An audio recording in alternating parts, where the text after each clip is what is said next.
Hello and welcome to an all-new episode of Anime Brain Freeze. We are your burnt and broken hosts.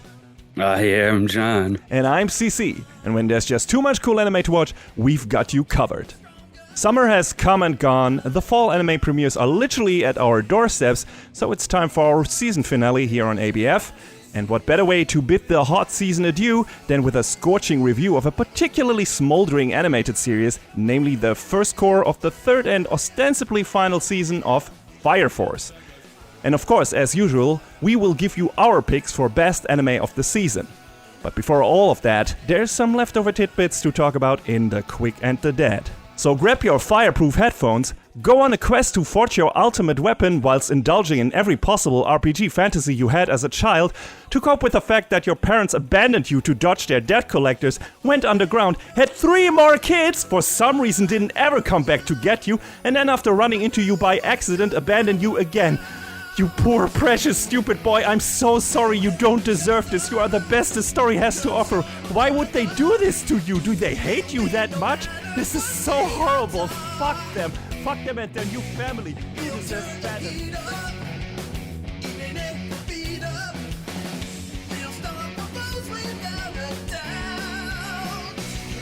Family now, one that at least somewhat cherishes you. You are a king, you are the Night King, and you don't need to take their shit anymore. You are loved and you are great the way you are. You are perfect. And definitely don't pause the pod. Oh, we're already back. How about that? Welcome to The Quick and the Dead. So, yeah. That was the whole thing. Sorry for the long break, at least between the previous episode, which hasn't been released at this point when we're recording, still in the process of editing that, and this one, which I will probably release with 1 week of break between them or something like that, but pretty much back to back.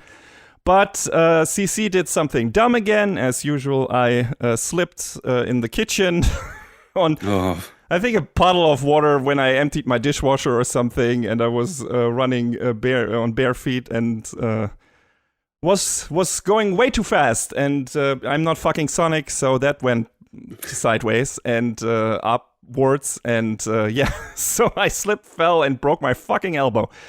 And had to do a bit of recuperation. And I'm still in the process of that, but I'm at the point where I can now finally...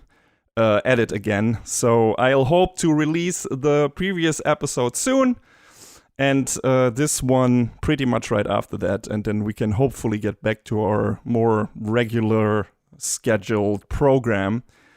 But yeah, with that being said, and my apologies out of the way, John, you have a couple of quick things you would like to talk about in The Quick and the Dead.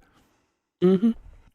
The first is Mono, which, again, talked about this at the top of the season. This is from the creator of Yudu Camp, and it is definitely that same energy of just cute girls doing cute things, going on to take photos of things and videos, and there's a cat that they tried to attach a camera to, like I said at the top, and boy, that didn't work out great. It's kind of a neat story because they're just going across the Japanese countryside to different vistas. You get to see, them do all sorts of stuff. Like I said, it's cute girls doing cute things, and it's just really relaxing. Definitely, a great show to wind down with because work has been a whole thing lately, but. If you like Yudu Camp, you will probably like this show. And there's, honestly, not a whole lot to give away or talk about with it. But if you enjoy Yudu Camp, you'll enjoy this. That's pretty much the TLDR, I think. Sounds like a chill time. Mm-hmm. And the other thing that I finally got around to finishing. Sonic the Hedgehog 3, the movie. No. The 4K disc is still sitting right over there. Don't at me. I'm adding you all the time, John. It's the best one of the 3. Go get to it. Jesus Christ. Because number one, this is anime brain freeze. Yes, I get it. I mean, I feel like Sonic has a bit of anime in his DNA. There wasn't a Sonic OVA back in the day, so there's that. Oh god, There's the Sonic. OVA. What was it called? Sonic. Sonic X. Sonic X, right? So. There's Sonic X. There's Sonic Boom. There's Sonic Prime. There's Adventures of Sonic the Hedgehog. I mean, some of these are American shows, I think. There's a Saturday morning one. Yes. There's Sonic Underground. There's no shortage of animated Sonic, and it comes in all different flavors. No, what I finished watching was Uma Musume Season 2. Ah, all right. And how did that pan out? Oh my god, it was so good. So the first season was about Special Week and Silent Suzuka and, you know, their rivalry and how Suzuka eventually goes to America for her training. And this season was about Tokai Teo and Meijiro McQueen and how they're both gunning to go for an undefeated triple crown. And Teo is, you know, she's one of the fastest horse girls in Japan until she has an injury and breaks her leg. That sucks. And yeah, and she gets taken behind the barn and shot? No. Thank God. No, but we'll talk about that because there's a thing to talk about with that. With one of the other girls and their real life story. Teo is, you know, just she's kind of really down on herself because, you know, oh, well, I can't race again for, I think it was a long time. I think it was like almost a year. And after that, she starts training like crazy. And McQueen is out there racing her butt off. And she's trying to get her triple crown, like I said. But there's this other horse girl, Rice Shower. And she's kind of like this. And I believe, I meant to look this up before, but I think it's supposed to be a thing at like Japanese weddings where you are showering the bride and the groom with rice as a sign of a good blessing. Oh, we do that here too. Sometimes. I feel like it's less common in the West. I mean, not rice, but flowers, I guess. I mean, it's kind of the same thing. In a way. It's similar, but, you know, this is specifically talking about this, you know? Okay. Rice Shower is kind of soft-spoken, but, you know, she wants to, you know, come up in the ranks too. So she defeats this other horse girl, Mihono Bourbon, and takes her triple crown. And the crowd is sort of like, what do you mean? What do you mean this other girl won when Bourbon should have won? And Rice Shower is kind of down on herself after that because she's sort of seen as like a heel. And she starts to feel like, well, I guess maybe that's what I'm supposed to do.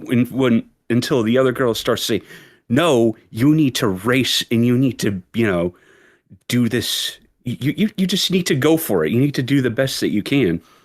So then she basically goes off into nature on her own and trains like crazy. And when she races McQueen at the Spring Tenno show, I believe is the race, Rice comes out of nowhere and just boom, takes the win. And the crowd is sort of like, about it again. But there's this moment where McQueen is like, nah, you did really well. So I'm glad you won. So it's like, it feels good to see. You know, that's what this show is about. That's what it was in the first season too. You know, these girls lifting each other up. But then when Teo and McQueen are supposed to have their next scheduled race, the Arima Kinen, McQueen, I forget what degenerative suspensory ligament desmitis. She starts suffering. And that is like not curable. So it can be controlled, but that means McQueen will never run again.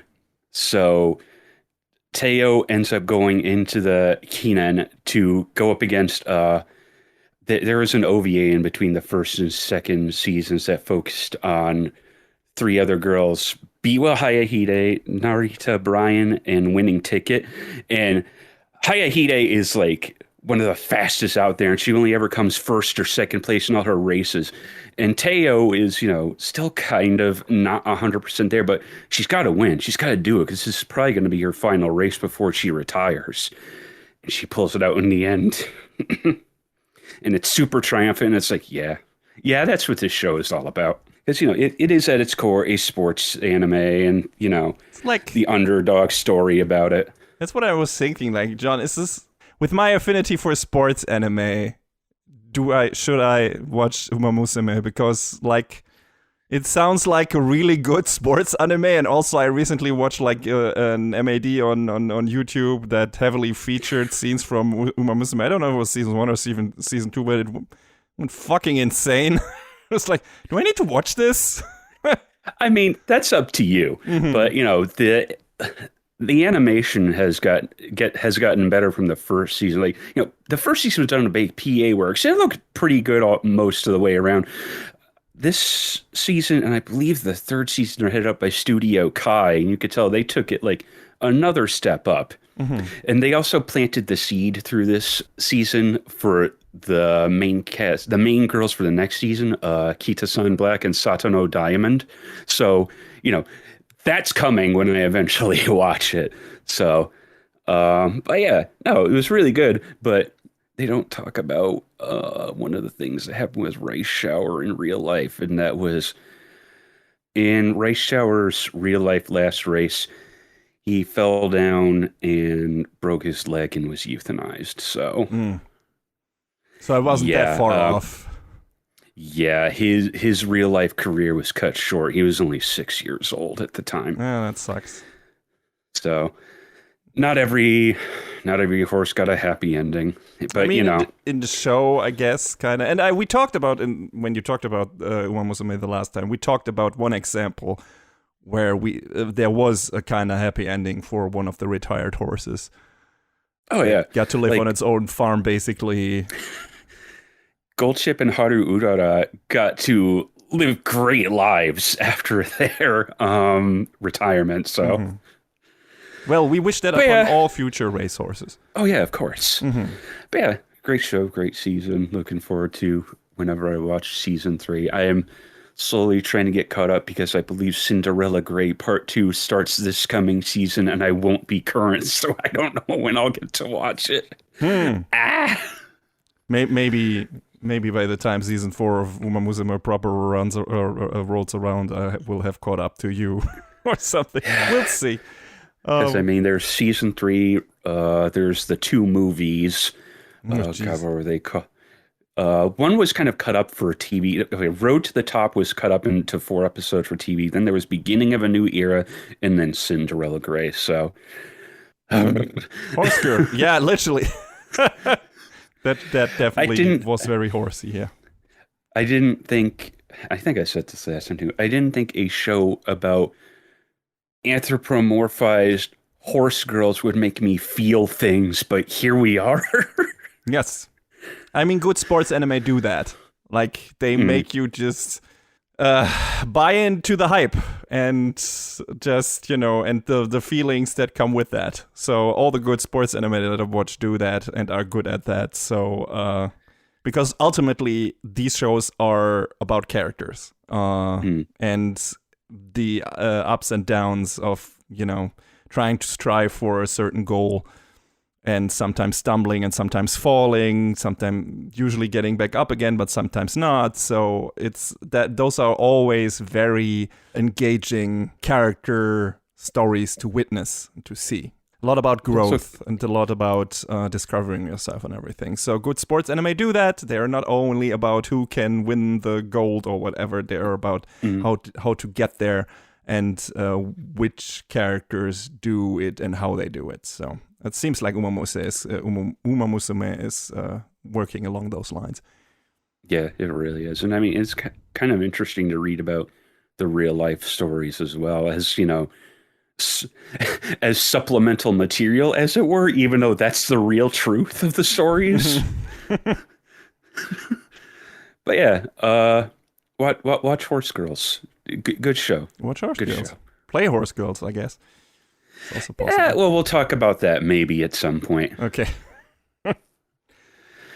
Yes. So, what do you got for us? Well, not much, but I went to the movie theater, to an IMAX theater to be exact, and watched the newest, or the first of the 3 Demon Slayer Infinity Castle movies, with a packed house. Like that movie theater, it was really tough to get those tickets, actually. Holy shit. Wow. Yeah, because initially, like, these are always usually air over here as specials, and they already put it up for like a week. But when the tickets went live, it crashed their fucking server. And I spent I spent like 3 hours or more like into the night trying to get these because they went online like at 12. So I expect, nobody's going to be awake for this. Yeah. So you thought. Weeps don't sleep, bitches. It was fucking horrible. But eventually I got my tickets. So with David wanted to join, but he went his vacation interfered with that, so he's gonna watch it on Monday after this recording. So I'm looking forward to hearing his impression. But I went with another friend of ours who's also big into anime, and his colleague, and the colleague had a problem because he didn't know Demon Slayer. Like, I was like, why are you here? I watched a recap halfway, and I was like, oh, okay. Yeah, well, have fun. That's a lot to catch up on. Yeah, well, it was, and it elicited the reaction. I expected mostly confusion and partially like, oh, this doesn't work for me, right? Because he couldn't emotionally engage with any of the characters because he didn't know them, right? That's totally fine. I expected that. But me and the other guy, we fucking loved it. This is, bar none, one of the craziest visually intense anime movies I've ever seen. It is right from the get-go, which was to be expected considering the stage for these movies, which is the Infinity Castle, like the technically the demon realm of this show, where you have like these constantly shifting castle or city landscapes, whatever, like buildings moving around all the time. So you have a lot of three-dimensional space. This is constantly shifting and changing by this one of the demons who can use her instrument, and if she strums one of the strings, like the stage basically changes again, like the layout of the castle changes again. So that happens constantly, and the show employs that the best way possible by setting a bunch of intense battles in that setting. And as you would expect from a movie level UFO table production, I mean, we technically already saw that with the Demon Train arc, because that was also a movie first and then got adapted for the TV version. And I watched the movie version. You only watched the TV version, right? That's how it worked out. Of that. But like I already told John over Discord, I recommend everyone to see this in the movie theater. This was made for the big screen because there's so much fucking happening. If you watch this on the small screen, this will probably be overload. I mean, it can be overload too if you watch it on the big screen, because it's just so fucking Titanic and like just the especially in IMAX, like the screen is so big and just this filling out your whole field of view and everything. But it was amazing. Like, it was definitely one of the best movie-going experiences I had because of the crowd as well, of course. Because usually when you watch normal movies in movie theaters, you can flip a coin if you have some assholes in the crowd that ruin the shit for you. I never had this with watching anime, because everyone who is there definitely wants to be there and definitely is very much engaged with the material. So when there was fucking nothing, like when there was silence, when there was no, the soundtrack also amazing in this again, when there was no, sound, when there was no talking and everything, aside from a couple of cuffs, you could hear a needle drop in that fucking theater with like, I don't know how many fucking people there were. Like, it's a huge ass theater. Like, I don't know how many hundred, whatever. But just the crowd was thoroughly engaged. There were some laughs at the right moments. There was clapping at the end, and it was just great. And the movie itself, like I said, also fantastic. Like, of course, it's not finished, right? Because it's gonna be 3-part. So we have a couple of smallish fights against a couple of grunts, but also some of the demons that we've already been introduced to. Some of that fights are finished, some are not. There's also a lot of flashbacks in that movie that give us a bit more insight into some of the characters we haven't quite come to know yet fully. which is really good, especially the final flashback, which is very lengthy, which happens at the tail end of the movie and takes up a lot of time, actually, which I didn't expect, which I assume is like one or two episodes of the TV adaptation. And they kind of put that at the end there, as the finale, because there's not really much fighting happening after that. So they end off kind of more of a big emotional note than a big climactic super fight. So that happens before that, and it's fucking insane.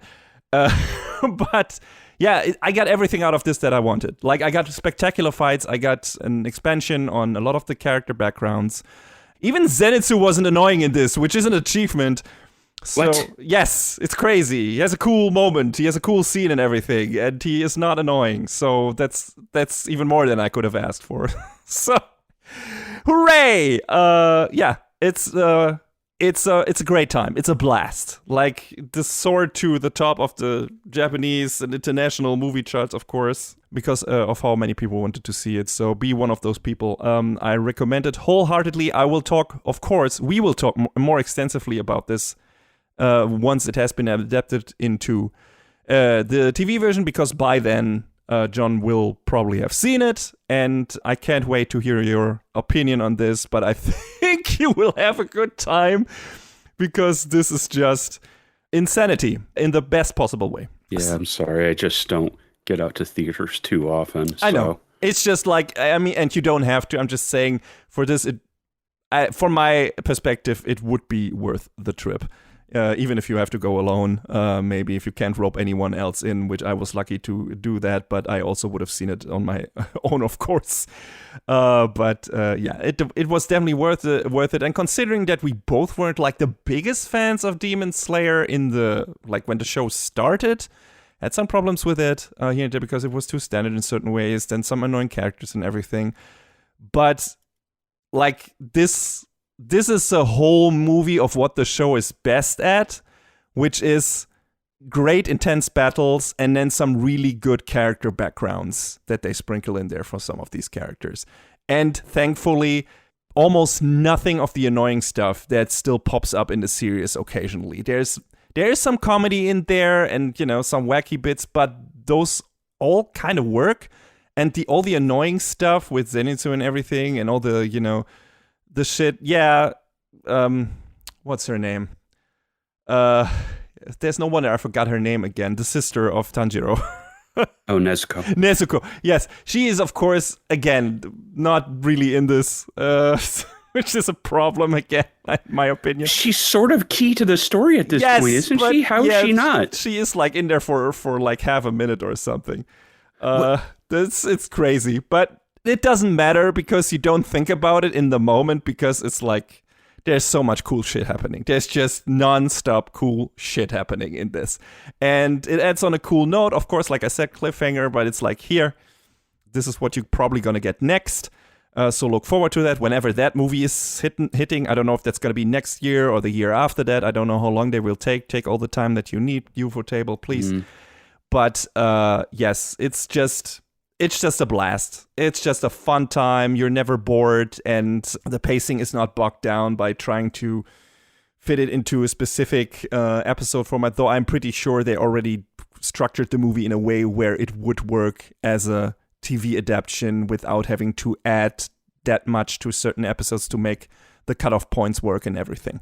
So very much looking forward to how they continue this. But this is turning into the long and the dead.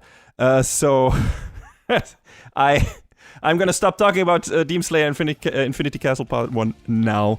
Watch it, everyone who likes Demon Slayer or who just likes great action anime. You will not be disappointed. I'm very, very sure of that. With that being said, let's get to the big review for this episode.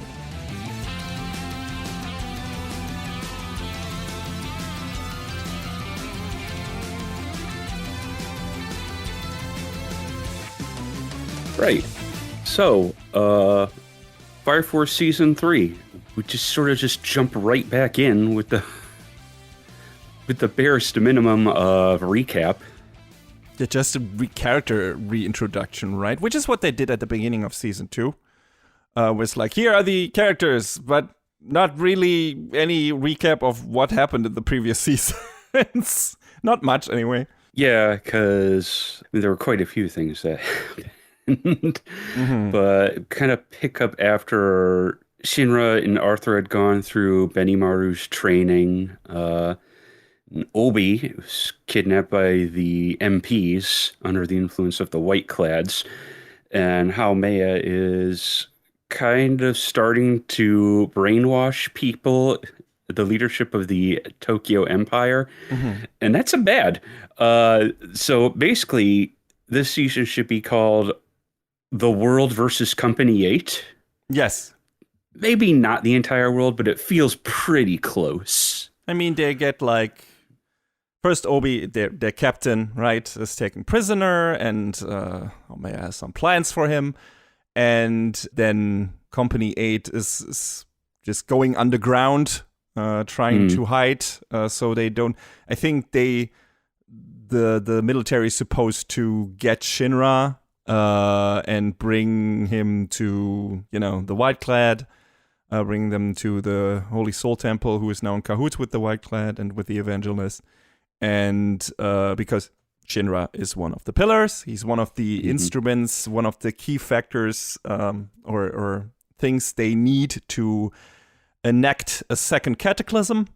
And of course, they need him for that. And for that to not happen, just the whole gang runs and or escapes and hides so that they don't get to him really. And I think the media, led by probably the Holy Soul Temple or the government or whoever is responsible, to cock up a whole story about how he's being abducted by Company 8, like how they are the bad guys, that Shinra is not doing this willingly or whatever.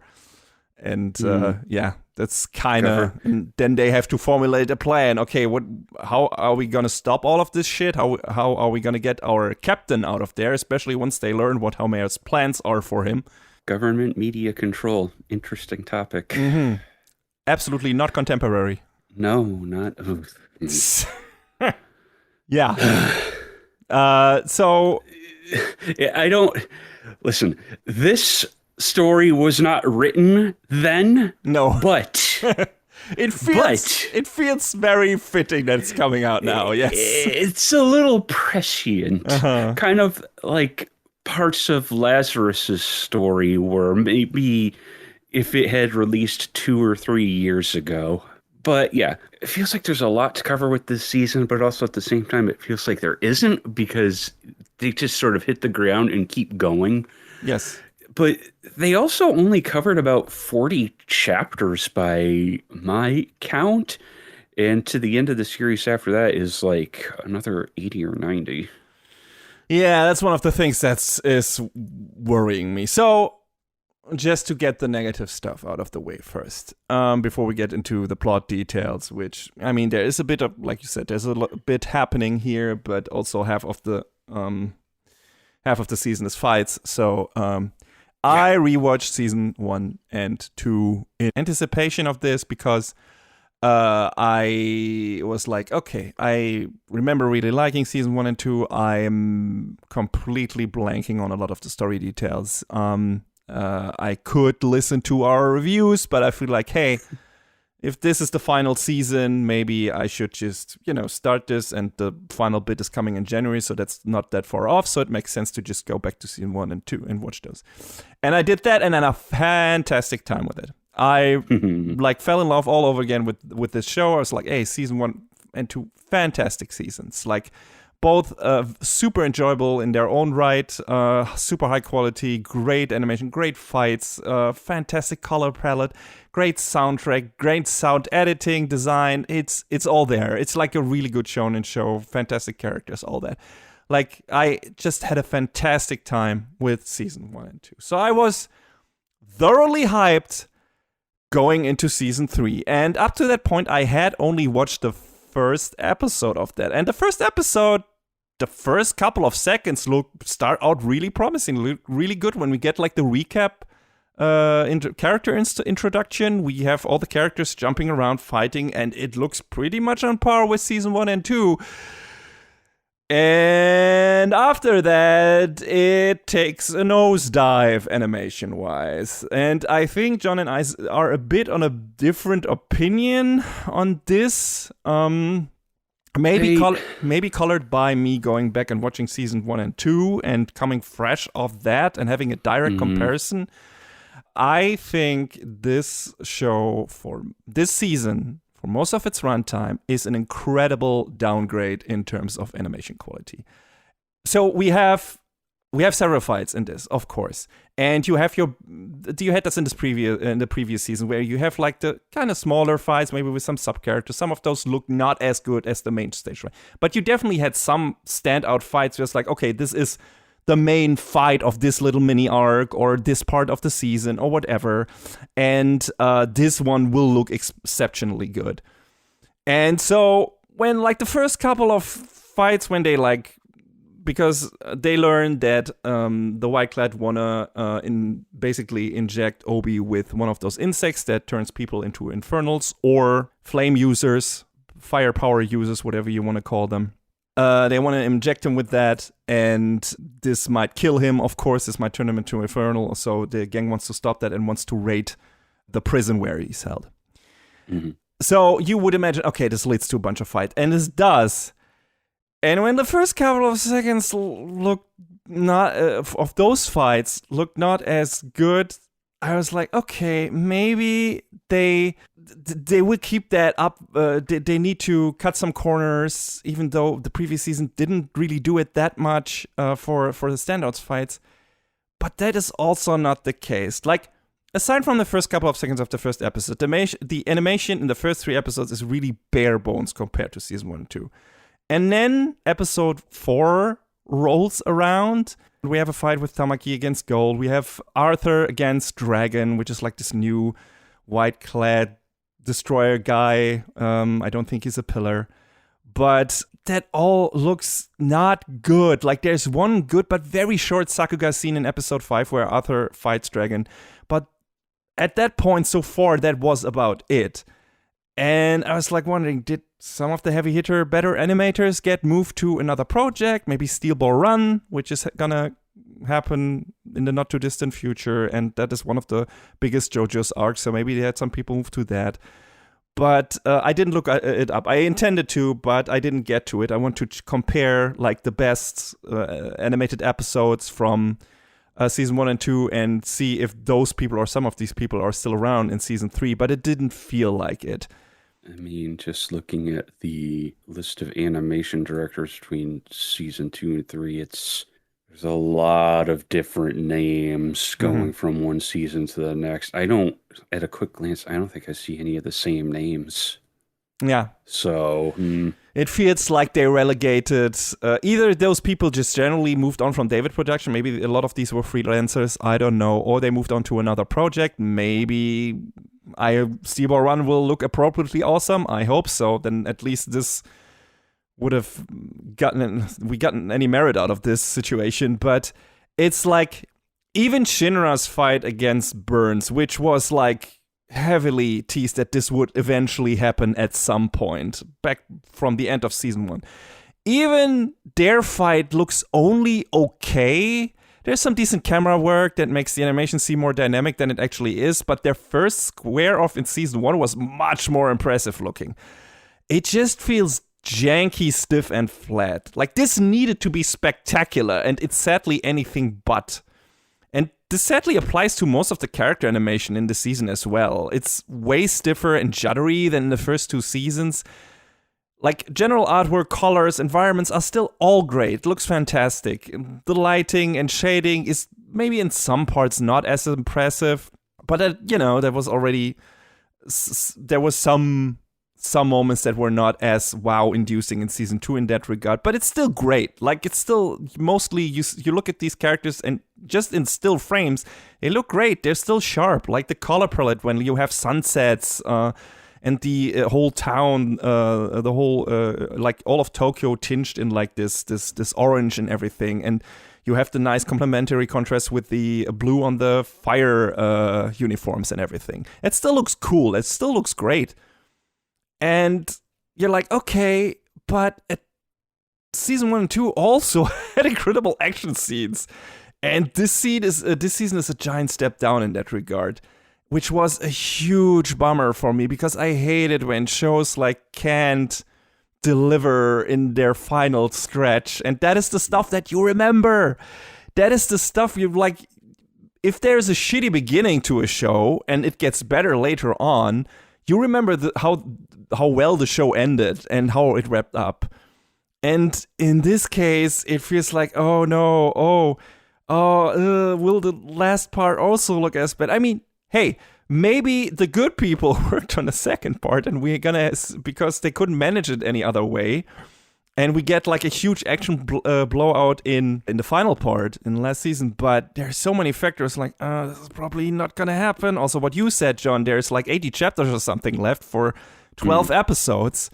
And it's going to have to either be season 3, part 3, or they're going to have to separate out some, because otherwise they'll be rushing through it too much. And like, I feel like I enjoyed this season, but it felt like it didn't know what pace it wanted to go at.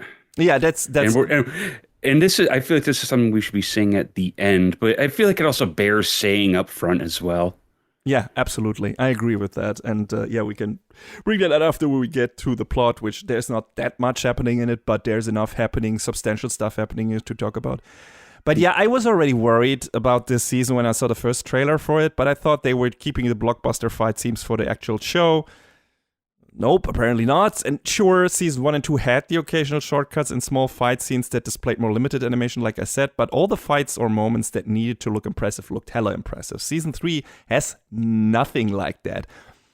There is like one episode, a fight at the very end of the season where we have like this giant fight against this giant titan mech-ish creature, kaiju thing, where there's some cool work, 3D animation work when the artillery fires at that thing. That looks really good because they employ the CG very well with the projectiles fired. It is some nice camera work and Juggernaut firing at it, and we're really happy to see him back because we didn't know if he survived because he was heavily dismembered at the end of season 2, and they didn't walk that back. Like, he got artificial limbs. So that was pretty awesome. Him coming back as kind of a cyborg in a way. But yeah, that scene looked great, and we also have some cool action scenes with Ogon and Kurono in there. Like small bits that look really good. It was so funny to me when they, after that episode, when they get to the next episode, they do a recap and only show the well-animated moments in that recap. Was like, it was like, yeah, you need to show that. This is where we spent the money. Yeah, this is because that's the only really well-animated scenes in this fucking show, aside from the first couple of seconds of the first episode. So, I mean, it's like, hey, maybe we get more of that in the next season. Right? Yeah, because maybe that's what they're saving it for. Maybe, because, you know, if like most of the last 80 chapters of this are just fights, which could be the case, we could just get a giant action blowout for the last 12 episodes. And maybe they put all the A stuff on that because they were like, hey, we can't do it for the entire show. It's not possible. We don't have the people. We're stretching us too thin. We're doing JoJo's at the same time and maybe something else. So yeah, I was about to ask, what else? Are they working on something else besides JoJo? I don't know. Do you know? I'm not sure. But, you know, that could be the case where it's like, okay, we can only do one part of this right. So we're going to do the finale right and have all the action super Sakuga stuff in there and have the right people on it. But I'm also not sure that that's what's happening. So we'll see. This is something we have to wait for. But yeah, there's so many examples in this, mostly in the fight between Shinra and Burns. Like, best example is when Shinra unleashes like his death weight attack that he kind of learned at the tail end of the previous season and breaks through Burns' defense, who at the same time goes stage V or whatever, stage 5, and has this lion form that is supposed to look cool and imposing, and everything turns black and white. The effect work is still kind of good. It's still there, but the animation is so weirdly stiff the choreography is so clunky and the cinematography is so bland that all of this is missing a sufficient impact. Same for the sound effects, weirdly, in that scene. Like, there's some moments where it's like, okay, this should have the usual oomph, but it doesn't. And I don't know why. Like, why are these people not here that were there in the first 2 seasons? What happened? It's the same sound director, though. Yes, exactly. So. But it's super weird that maybe it was a rush job, maybe something didn't work out, something went wrong in the mix or anything, or it just felt lesser because the accompanying animation wasn't up to par. So I don't know. It's just the whole season you get the feeling that it's trying to, okay, in the next scene, next fight, in the next episode, we're gonna have the big thing, the big fight, the big cool looking shit, and it never gets there. It never gets there. Where in the first 2 seasons you constantly had this.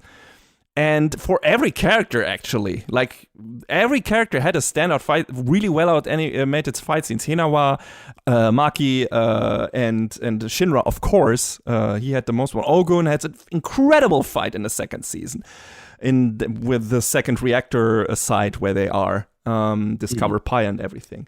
And he fights this one demon infernal, and that fight, Jesus Christ, that looked so fucking cool. Nothing like that is in this season. Nothing.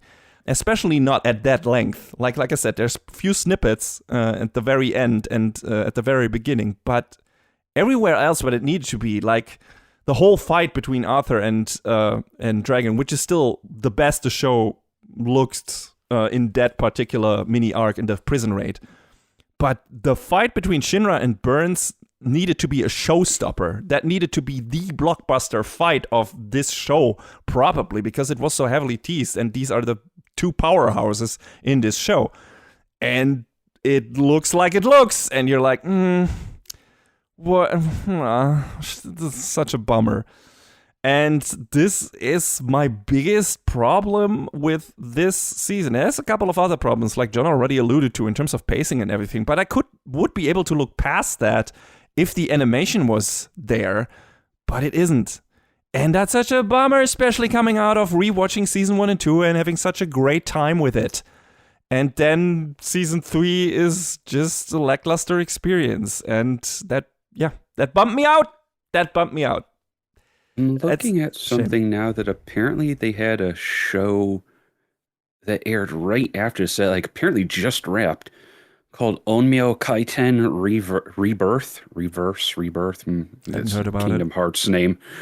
But I would hope that didn't cut into the production of this somehow. I don't know. I mean, you said when we were talking on Discord that maybe they might be sort of juggling too much at once. And maybe. Like stretching themselves too thin.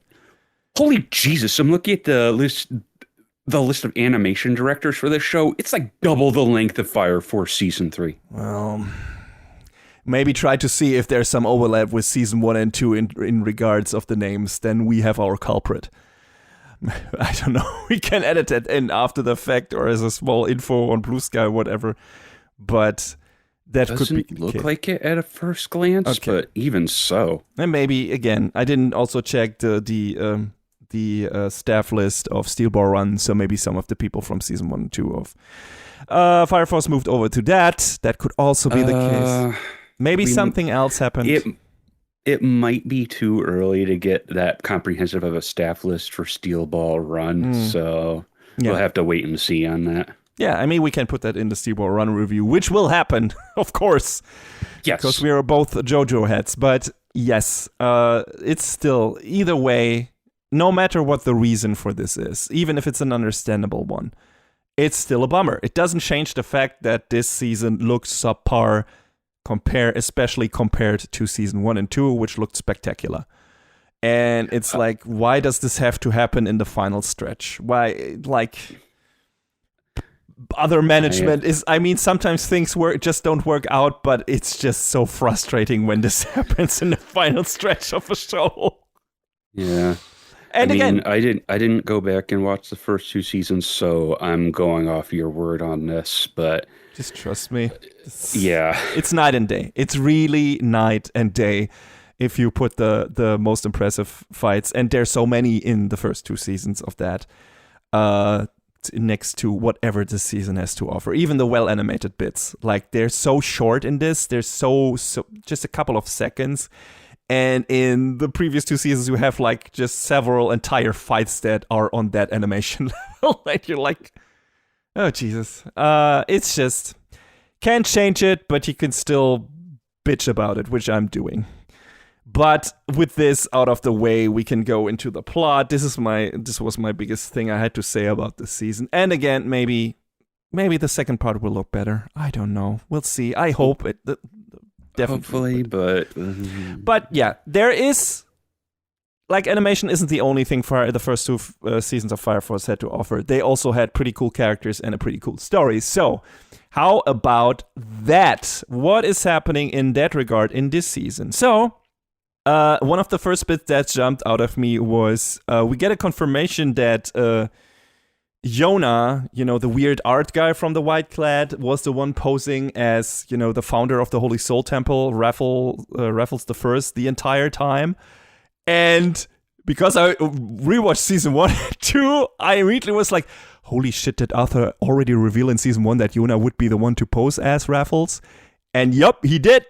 He said the first time he encounters that fucker, he's like, that guy is weird. He wears a fake face, and that's not his true face. I smell it. And it was like, what? In the first season, you make nothing of that. And it's like, holy shit. They foreshadowed that heavily, that he would be the guy who was doing the machinations in the background. And he's definitely the weirdest guy. He seems to be from Adela, right? Because he looks so fucking alien with his true face. And we haven't gotten his full story yet, which I assume will happen in the final part if they don't cut that short or something. But yeah, and Arthur also powers up by imagining having acquired the most powerful RPG equipment. Absolute legend. So, like you said already in the introduction, we have the White Clad imprisoning Obi, abducting and imprisoning him via the military police, who is now under their control. I mean, to the outside world, it feels like the Holy Temple has forged an allegiance with them, but like you said, Haumea can control minds. Well, kind of. Her ability is interesting. More like just the power of suggestion. Yes, suggestion, empathy in a way. Like her ability, Talking Heads, is very interesting because instead of a straightforward mind control, she's more like manipulating the emotions she picks up from people to bend their will in her favor. Is that what they called it? Talking Heads? I don't remember. Yeah. Talking Heads. Man, that's a JoJo stand name because that's just a band. Well, there you go. I mean, I feel like we had several band references in Fire Force to a degree. I mean, we have music reference, we have corner stuff and everything that Shinra throws up for one of his special moves. Yeah. So there's some rock and roll stuff in here. I mean, it's not as it's not as as pointed, not as omnipresent as in JoJo's. Yes. That's a better way to say it. JoJo's is all about music, like in every possible way. Every fucking name is a reference to something, a song, an album, a band. What's the name of your stand? Aerosmith. Mm-hmm. Huh? Mm-hmm. Well, not in the American version. Oh, God. Don't. No. Little bummer. So it's what she does to Burns to convert him to the White Clad's beliefs and goals, which is to turn the world into a new sun. Like, she uses his own beliefs, because he's a very stout believer in, the teachings of the Holy Soul Temple. She uses his teachings against him to make him work for them. And she does this to several other people. I would assume also to the head of the church and everything. And it's really interesting. This I can already mention this here, but that happens pretty much at the very end of the show. We get a very interesting short glimpse into what this power / curse actually does to her. Like, we see her in several parts in this season, closed off in a room, just screaming in agony, like complete pain. She's drooling from all the pain. It's just almost not bearable for her, and you're wondering what is happening. You can guess because, and you see a confirmation of that in the last episode, in the penultimate episode of this first core of this third season. She cannot properly filter all the voices she can hear through her power. So she is, at least when she needs to use them, I guess, maybe not all the time, but maybe all the time. It's not clear. Maybe all the time. She hears all these fucking voices in her head blasting at full volume, and it's you would go insane if that happened to you. And she somehow powers through it. Maybe her weird crown headband thing also protects her a bit from that, but it mostly doesn't, apparently. And I wondered about that, because it's not. I figured that crown thing would have some purpose. Maybe it doesn't. I'm not sure. Maybe it amplifies the other side of her power set, which is like her having electrical powers, right? It could be like a conductor in some kind, in some way, and works in that regard. Maybe it amplifies some of her powers. Maybe that's the reason why she's in so much pain, because maybe it amplifies her empath, her mind-reading powers. But the flip side of that is, right, that she hears all the voices so very loud because she hears all of them. Because she needs to, for some reason, to make her suggestion powers work. That could be the case, right? Maybe they will eventually expand on that. Maybe. I hope so. It would be interesting to see. But that's an interesting power set. It's always nice to see, hey, here's this super powerful character, but their power has a huge downside. Makes this whole thing much more interesting. And I wonder, maybe it's not as problematic when she has someone to focus her power on, because she can focus on their voice specifically and filter out all the other noise, but she can't do that all the time. So when she doesn't have anyone, that would have been an interesting thing to add to her relationship with Charon, because he's one of the coolest characters in this show, on the villain side anyway. And him just maybe talking to her would help her, block out the other voices and reduce the pain. But it doesn't seem like that's what's happening, because she doesn't really want to talk to him most of the time. So, but yes, that's much for her. So she, converts Burns and has him, imprison Obi and everything. And we see a flashback when we go into how we have had several flashbacks between Obi and Hinawa, and how much of a tight unit they are, and how Obi, it's nice to see in this flashback, in this particular one that jumped out at me, to see him saying that he'd have no problem with Hinawa having either a girlfriend or a boyfriend. And this is not diffusing the allegations of Obi being the dad and Hinawa being the mom of Company 8. I was gonna say. Yeah, absolutely not. So, to do a couple of fun bits in regards to relationships in this, there's this small talk between the entirety of Company 8 and some other ones, like Captain Hibana is also there, when they talk about who would work best in a relationship with who at the final episode of this, or the one before that, which is also very funny, and is very interesting you would say that. I mean, a lot of this stuff is obvious, and Iris is definitely the most funny thing here, basically throwing gasoline in the fire, whole canisters, while smiling. She knows what she's doing. Oh, she absolutely. And I think Maki comments on that. It's these innocent types are absolutely dangerous, or something like that. So it's great. But it's really nice to see all the characters. Oh yeah, Maki is into Hinawa, of course, and Hibana is into Shinra, but also maybe some of these characters maybe would match with other characters better, and so on. I really hope Shinra is not getting together with Tamaki by the end of this. Jesus fucking Christ. It could happen. I mean, yeah, there could be worse choices, but yeah, no. Yeah. I get what you're saying. Yeah. It's just Tamaki is a good girl, but Oh, we'll get to her. Oh, Jesus fucking Christ. This is That's like, why I say. That's why I say she is what she is. yes, I blame Okubo for all of this, because it's his manga, and he wrote her this way, and it's just mean. It's just so mean how he treats the character. Maybe he has a grudge against these kind of characters, and I get it. I don't like Tsundere particularly well either, but holy shit, he hates her guts. The way this Tamaki is treated through the entirety of this story, like, she's the biggest downside of Fire Force. The humor, quote unquote, that comes from her character, and how all her ambitions and her potential of progressing, of evolving from that, are sabotaged, especially in this season, is an insult. It's rough. It's tragic.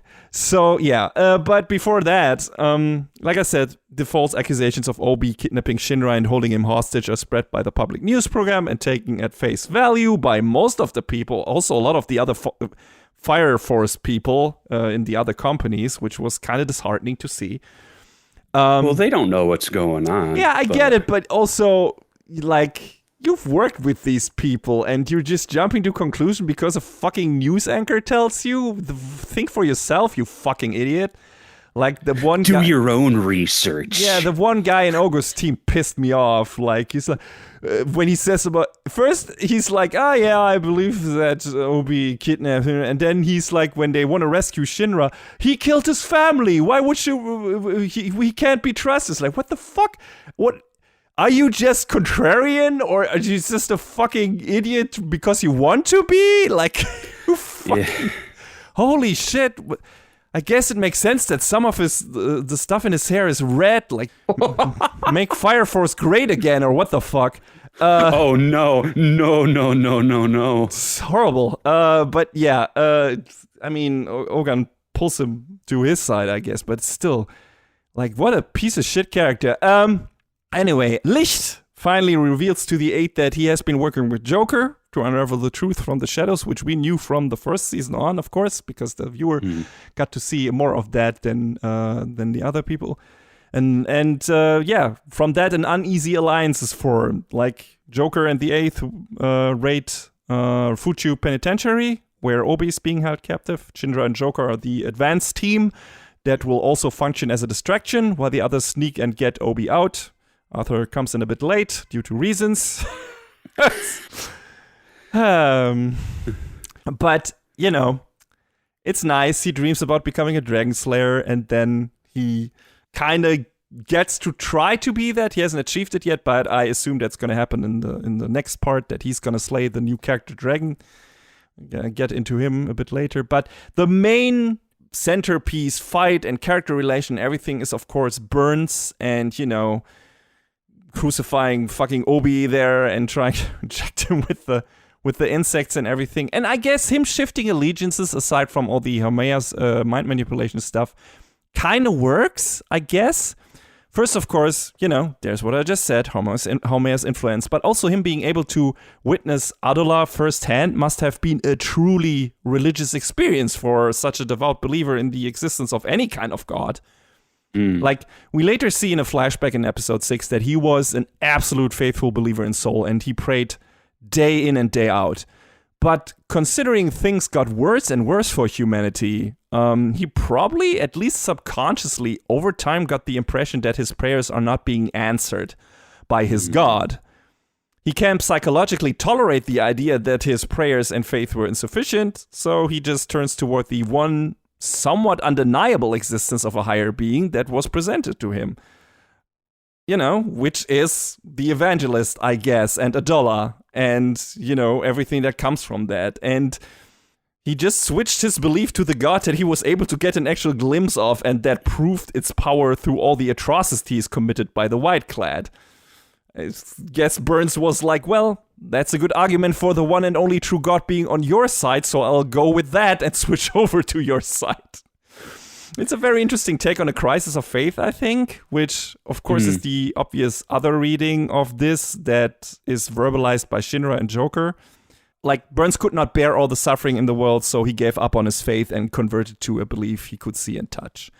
And, you know, it feels like Shinra and Joker convince him of that being the case, and seeing that he's doing dumb shit right by the end before he gets, like, abducted, killed, whatever, by his doppelganger, taken to Ardala, whatever happens there. I gotta say, Voltage Nova had about 2 more stages to it than I was expecting. Yes. Wish like it just kept going. I wish it looked as good as it could have, or as good as in season 1, like the first stage of that. It just sort of kept going, and I was like, oh, okay. What do you mean there's another? What do you mean we're going Super Saiyan 6? Yeah. You know. And with the animation budget and people on this that we had in season 1 and 2, this probably would have been like the most kick-ass Super Saiyan form outside of Dragon Ball ever. Like having like the most intense shit happening, and him and Shinra clashing really, really violently. And with this, is kind of like evaporates mostly. We have some good bits between Karen and Haumea. He is a good protector. He can't bear having to watch Haumea suffer. You know, whatever she's doing would cause her so much pain, even if it's not blocking, being able to block out the other voices or accumulating the collective unconsciousness, or what it's called. It's causing her severe pain, which troubles him greatly. I always like when we have villains that feel sympathetic to each other, that don't hate like everyone's guts. We have that also. Like, we have villains in there that are just, I hate all of you and stuff like that, right? I don't care about you. But Karen and Haumea's relationship is really interesting, and I like that he's like this big brother or father figure to her and just wants to protect her. We have that with Arrow and Show as well, I guess, right? Yeah, you're right. It's kind of nice when the villains aren't antagonistic to one another. Like, they make your villains feel like a team, man. Yes, exactly. Like, you can get so much more interesting stuff out of your villains actually having a working relationship and not trying to backstab each other all the time. And I'm so sick of that. And that's done so many times. Like, I was the main mastermind all along, and you were only part of my game and plan. You could do that. Can be cheesy fun, but it's so much more emotionally interesting and potentially rewarding if you have a good character relationship on the villain side, like proper motivation based in that relationship, which is probably why Karen is doing what he's doing, because he just wants to protect the person that is most important to him. And that is cool. And like I said, you have that with Show and Arrow too. Like, at the end of the season, we have Show like trying to meet up with his brother, and he's like, don't obstruct me, Arrow, or I'll kill you. And she's like, I'm just, you are my mission. My mission is to protect you. I don't care about anything else. If you we go there, and I don't care about the orders of the higher white clad, about Haumea's orders and everything. I am a straight Arrow, and I was shot in the direction of protecting you, and that's where I'm gonna go, and I don't care about anything else. And it was nice. It was like, okay, that's cool. That's really neat. Like, she's just a devoted protector. And I just like this kind of stuff. I like these kind of partnerships, these somewhat not maybe devoted, yes, but also these somewhat heartfelt to an extent loyalty-based relationships between characters on the villain side. I like when villain characters, of course, hero characters too, but you have that there all the time. On villains, it's much less common to have like this feeling of loyalty between these teammates, these assembled these characters that strive for a common goal. And I really like when shows do that. I think that's always great. So, yeah, glad to see this in here. Definitely one of the good parts of the season, again, to have these the villains being more, I guess, slightly being made more slightly sympathetic in that regard. At least some of them. But yeah, the second team made up of Tamaki, Hinawa, Maki, later Arthur, Licht, and Iris, right? They have to fight Gold, the white-clad destroyer with magnetism-ish powers who killed and crucified Captain Haig, or Hog, or whatever he is called, the old guy with the weird masochism fetish. That was her.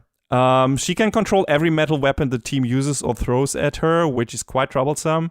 But yeah, we have that, and then we have another big disappointment this season, and that is the person that is supposed to fight her and take her down is Tamaki. And with all the fuss being made at the end of season 2 for Tamaki ostensibly finally becoming a force to be reckoned with in battle, it's kinda very disappointing to see that her first big attack doesn't do shit, and that it's not her speed that helps her evade Gold's attacks, which she, that's all like the last 2 episodes of season 2, besides training Arthur and Shinra in the Deathweight ability, were her learning to actually be a force to be reckoned with in the fights. Like her upgrading her speed to a degree so she could have almost power or power on the same level as the 2 twin girls from Company 7. The wards of Benimaru and Conroe. She played tag with them and got super fast and everything, managed to clad herself in this weird fire cat armor. And that when I saw that at the end of season 2, I was like, oh, okay, she's going to have a standout fight in this season. No. I mean, she tries to do a thing, but it does, like I said, it doesn't do shit. And then she has like this thing, like her she stripped off her pants again. And because that makes her lose her belt buckle, Gold can't throw her around anymore. And it's funny in that regard that everyone gets rid of their pants after that. And Hinawa loudly proclaims that they pose every year for the nude calendar, so they have no shame to worry about this. So that was a nice bit. I will agree to that. But like the humiliation of Tamaki will not stop at this point. Now at this point they're using her ass as a cooking stove, which makes it look like she's letting out a giant pink fart at some point, and it's so demeaning. Yeah. It's so, like, I expected her to have this kick-ass fight against any kind of white clad, and it would have been nice. I mean, she didn't have a particular relationship to Captain Hawk or something like that, so someone else might have been more interesting, but still, it would have been cool to see her fight like a powerful white clad character and take them out, which we didn't really have from her. She was also always one of the also-rans in the fights.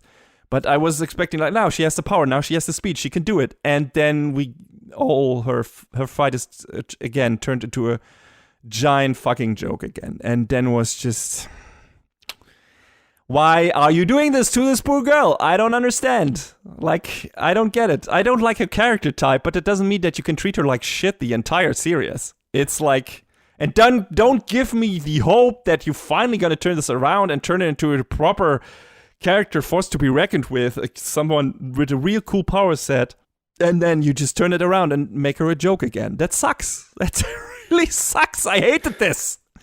I hated this so much. I mean, I like Tamaki, but she just gets constantly done so dirty. Yes. And it's like, come on, man, let her have like one moment. And maybe she'll get that closer to the end. Maybe. I'm crossing my fingers here.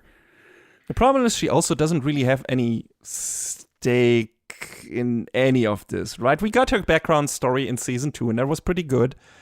But like, she doesn't have a direct rivalry with anyone on the villain side, right? I think most of this, aside from Arthur, now with Dragon, okay, Maki, I don't know really. We have Vulcan, who has a rivalry with Giovanni, so we could have a tag team where Vulcan is involved, right? And then with some of the others, and Shinra, and technically, I guess Shinra with everyone else. There are a couple of things, but she's one of the characters where it's like, you don't, at least at this point, don't have a direct... the person who took out Juggernaut is already dead. So that's past. Yeah. I don't know. Maybe we'll get that in the second part, but for now, her character has been done dirty again. Thankfully, Lisa is interfering with her own magnetism powers, which I didn't remember she had, and I just watched season 1 and 2 back to back, so, And then that distraction leads to Hinawa no-scope headshotting Gold, which is pretty cool, but it could have looked so much cooler with proper animation quality. So, yeah. But then we have Arthur, who just casually walks up and takes out Stream, which is the next white-clad destroyer they have to fight with wind powers or whatever, in one hit. That was badass. Also looked pretty okay. On the other side of things, there's the Burns fight happening. We have a funny bit where Obi worked out so much in his cell that the insect can't get through his muscles. He's just constantly flexing so Yes. hard. That was really I good. thought that was a great bit. Yes, a lot of the humor in the show still works. Like I would say all the humor in the show is great aside from the Tamaki stuff. Fire Force was always a very funny show. The Arthur stuff being, to me anyway, the funniest stuff in here. And oh yeah, Arthur's stuff is basically peak. yeah, Arthur is peak comedy in the show. It's everything he does, everything he says, every scene he is involved in is fucking funny. So that's why he's probably my favorite character in this show. So I think he's everyone's favorite character. I would hope so. I would hope so. People would see beyond him being an idiot.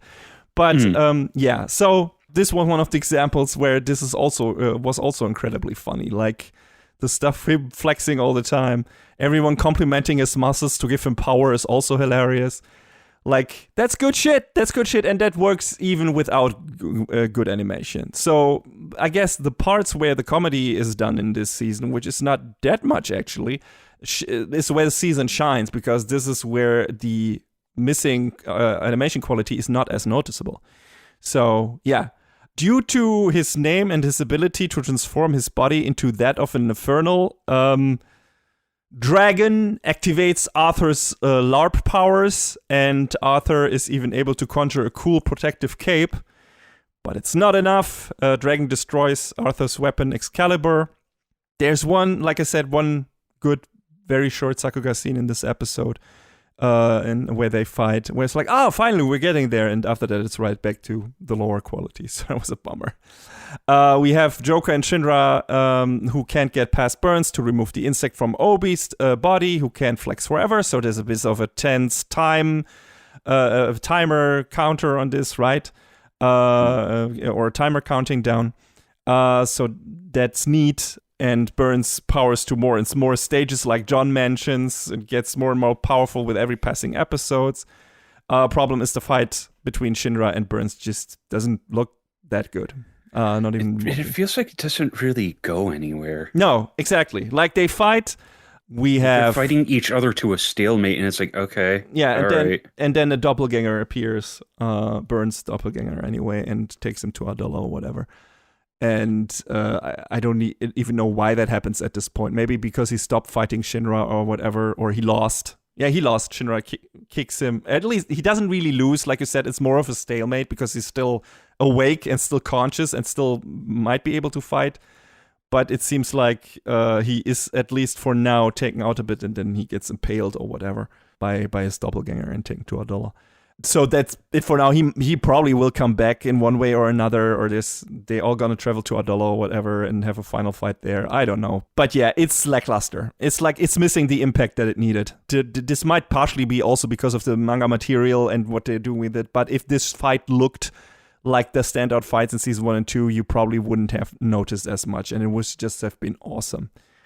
I'm gonna laugh so hard if by the end of this it turns out that Fire Force is a prequel to Soul Eater and or Adela actually being the world from that show or something like that.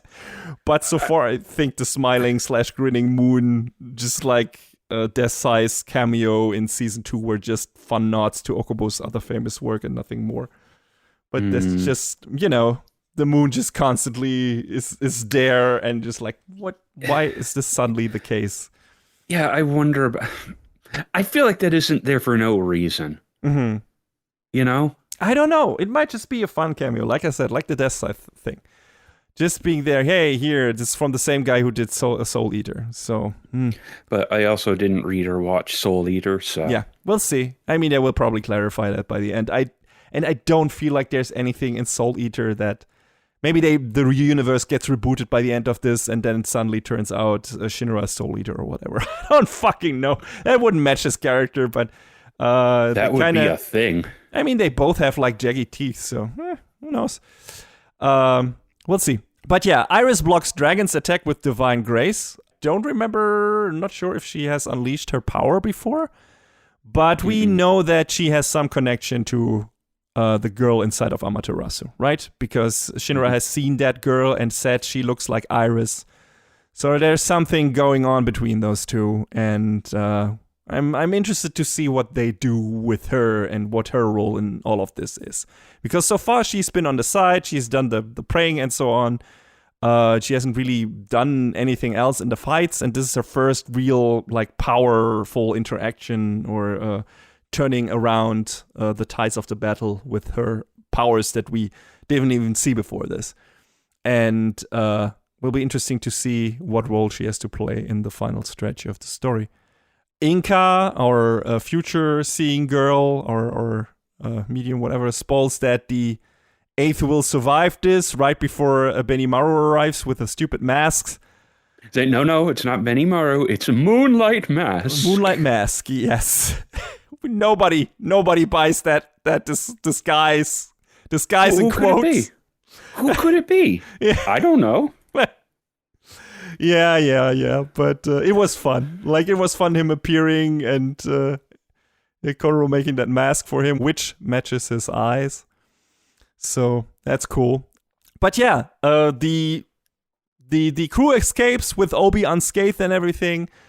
You know, all well that ends well, I guess. Some of the White-clad destroyers taken out and everything. Everyone from our team survived. And they escape again in the direction of the town where Company 7 resides. I forgot the name of that district. But the next small mini arc bit has Hibana going to the ruins of the Sand Raffles convent where she was part of together with Iris as a child that burned down at some point because all the other sisters, young sisters in this convent turned into infernals. And she is going there to investigate the origin of the doppelgangers. She's intending to go there alone, but Karim and Hoyan, or however his name is pronounced, join up with her after the fact to find proof that the girls that were part of the convent, all named after flowers, were fed dollar insects, which is Sibana's suspicion. And I don't know how far the show has even talked about doppelgangers before. I think it's in the very last episode. Like, doppelgangers are another version of you that exists in a dollar. It feels kind of like this concept came out of nowhere because doppelgangers were only mentioned before this season at the tail end of the previous season by Conroe when he talks about the demon infernal he fought previously that seemed eerily similar to him in terms of power set, and that fight caused his Typhrosis and everything. I remember that much.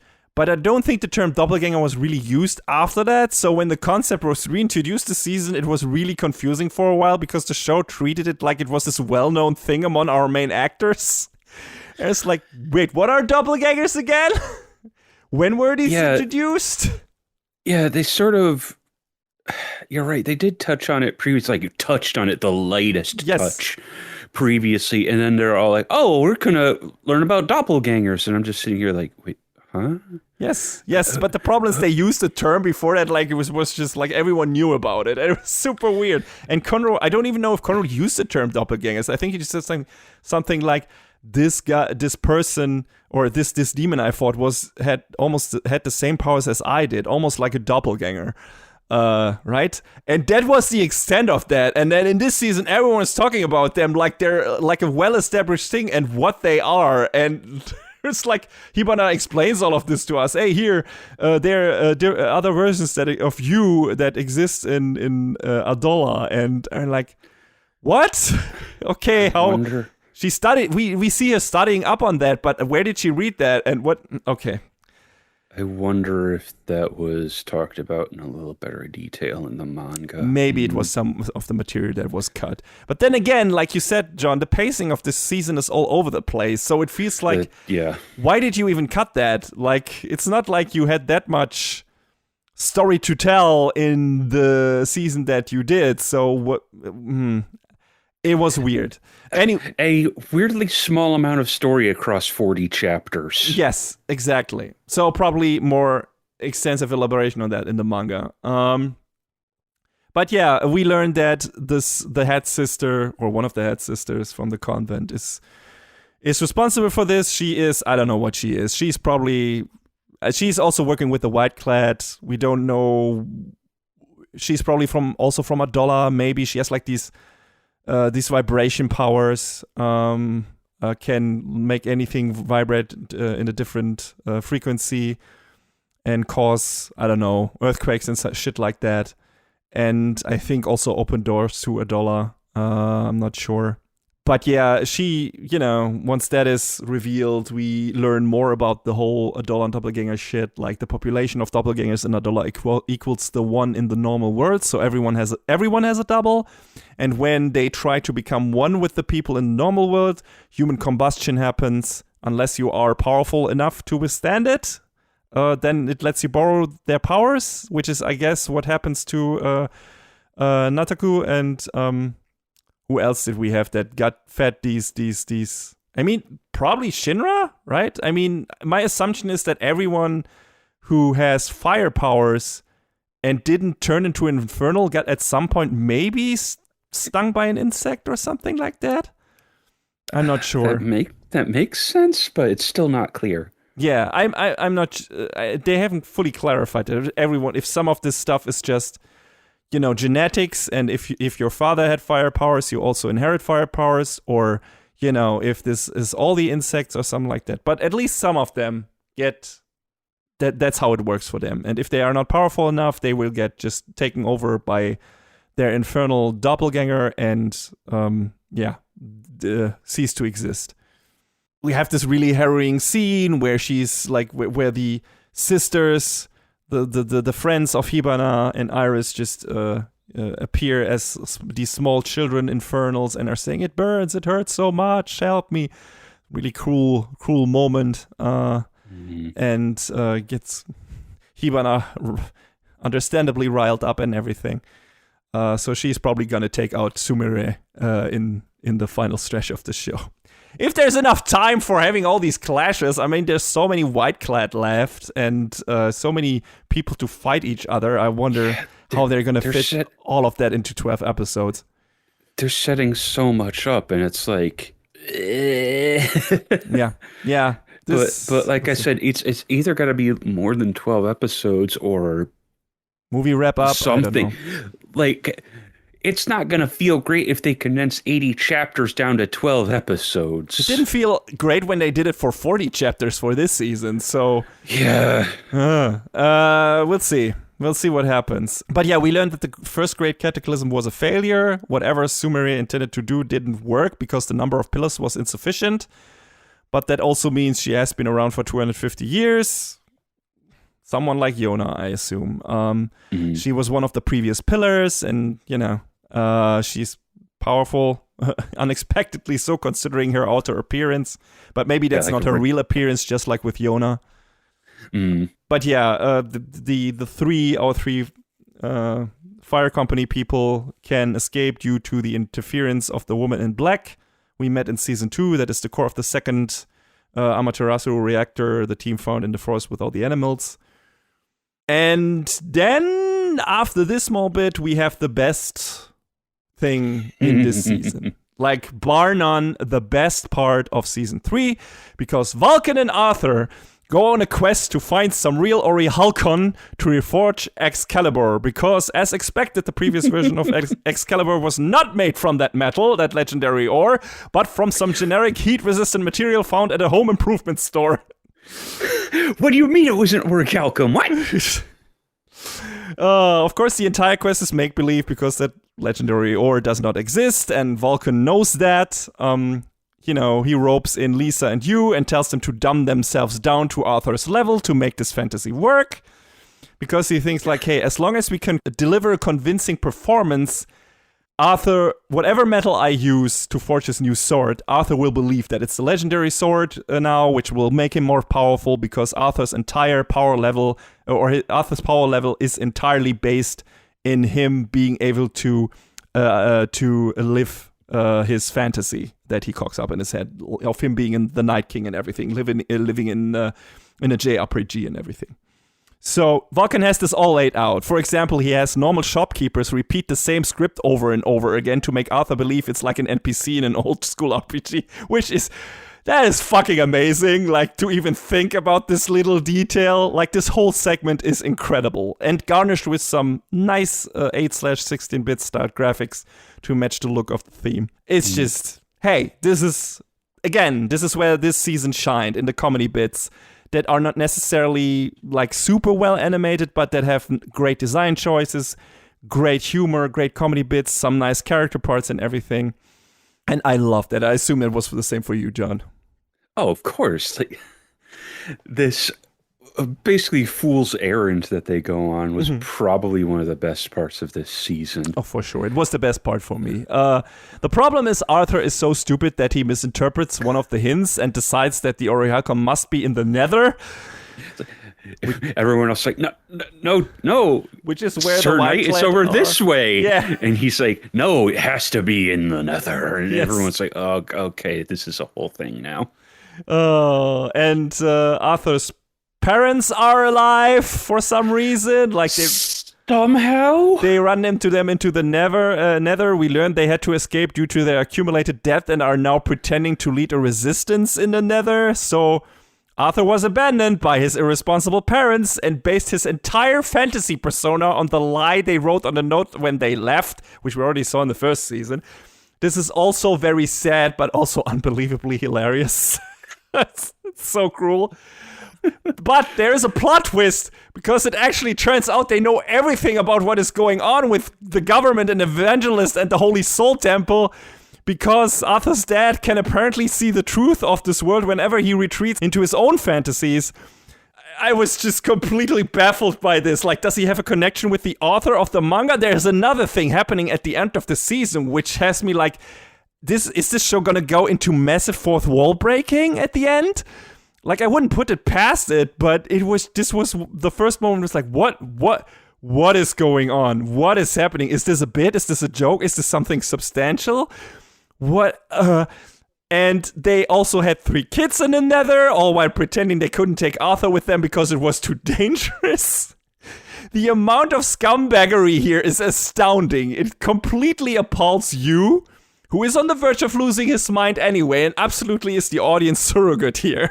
I felt so sorry for that kid. He's really... I don't get it. How could they have 3 more kids and leave him behind? Because they're assholes. They're horrible people. I guess, but it's like, what? They're like the worst. And I think the show states that kind of outright. Oh, the Boyle family loves their freedom, I guess. It's like... thankfully, Arthur isn't registering any of this, since they found the headpiece of a space rocket in his parents' trash collection that make him fantasize about having a sword made from space metal. So, yeah. And right after that, he gets abandoned by his parents yet again, a second time. But all well that ends well, because now he has a proper sword, I guess. This is also deeply fucked up and also the best and darkly funniest thing in the show. What an amazing character. It's incredible. Like, this whole segment, just I was at the edge of my seat. It was like, what is going on? What are you doing to my boy? It's just amazing. They really hate you with this, and then they disappear, and it's like, what? Yes, it's just, wow, your parents are real shitbags, Arthur, but apparently he doesn't care anymore. He's just so deeply entrenched in his own fantasies. He's not processing any of this. He's just completely gone. Like, you can't get him out of there. But he's happy, I guess. He's happy living this night fantasy and being part of Company 8. Hey, if that makes him happy, if he can deal with this loss of his parents like that. And he doesn't seem to hold any grudge towards him. Like, it's okay, but holy shit, what a fucked up background story. It's so horrible. But it's funny. So, show Shinra's brother at this point, and I talked about this when I talked about the loyalty relationships between some of the characters on the villain side of things. He starts formulating his own will aside from serving the will of the evangelist and decides to meet his brother.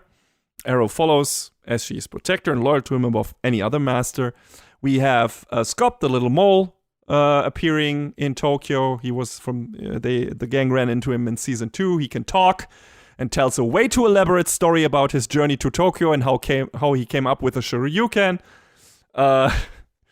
And at this point, all the pillars have gathered, and the Cataclysm ritual is about to begin. We meet the last pillar, Fairy, who doesn't have a protector, but is one of the White-clad already. According to the exposition mole, for the Cataclysm to succeed, humanity had to evolve to a level where they could calculate/decipher pi. And the key Giovanni stole from Vulcan in the first season is ostensibly able to do that. So everything is coming together. It's like, what was that even about? And now we know, oh, okay, that's cool. And the pi stuff was introduced in the second season. So it's all, it's all coming together. And we finally understand why all of this had to happen, why it took so long to enact the second Cataclysm and everything. Sumire summons an actual 500-meter tall pillar in the Tokyo Bay, and apparently also a giant kaiju that protects it. When all 8 pillars are summoned, the Cataclysm will have begun, or so Licht states. And like I said, the artillery attack of Unit 2 against the kaiju looks pretty cool. We have Juggernaut trying to shoot at the kaiju and Shendra blocking it, leaving him unconscious for a while. Because according to Scop, the pillar is a plug for a giant underwater volcano, of course. I guess that makes sense, like that is how the Cataclysm is happening. Like if all of the 8 pillars are somehow plugs for this network of volcanoes and all of those are pulled out or destroyed at the same time, then the world will be engulfed in flames probably. So that seems to be the long-term or the ultimate plan or what they intend to do. Unconscious Shinra is about to be abducted by Fairy, who seems to be able to control gravity, but Sho interferes to save his brother. Which also, again, I was like, oh, this is gonna look good, right? And then him jumping on the arrows of Arrow just looks so stiff and flimsy. And it's like, this could have looked so cool with the proper amount of Sakuga, him moving around Fairy like this. It's like, these are the... Because Fairy makes fun of this, like, this is such a weird protector attack. I would have been the perfect protector for you. Why using her? And Sho is like, no, these are exactly the way where they're supposed to be. They're not like off focus or whatever, because I need to get to you and I'm using them as stairs, as ladders. That was super cool, and if that would have been a super fast animation, it would have been very nice. Yeah, it was neat, but it was just lacking some punch to it. Yeah, absolutely. Like most of the season in terms of animation. I mean, Fairy's gravity power was kind of neat. Just like a little disorienting seeing someone falling upward into the sky, but in context, I guess it makes sense. Yes, I mean, it looks like he's changing the way the world is aligned, right? And they switch, they turn the screen upside down and everything. Suddenly characters are falling towards the sky, but I think he's just changing the gravitational force of the specific characters, right? And that's why they're moving around suddenly, which is cool. Sho saying there was no sense of impact when he slashes at Fairy is heavily ironic, because that's exactly what I've been thinking about most of the fights in the season. So it's like, you don't say. Don't do them like that, dang.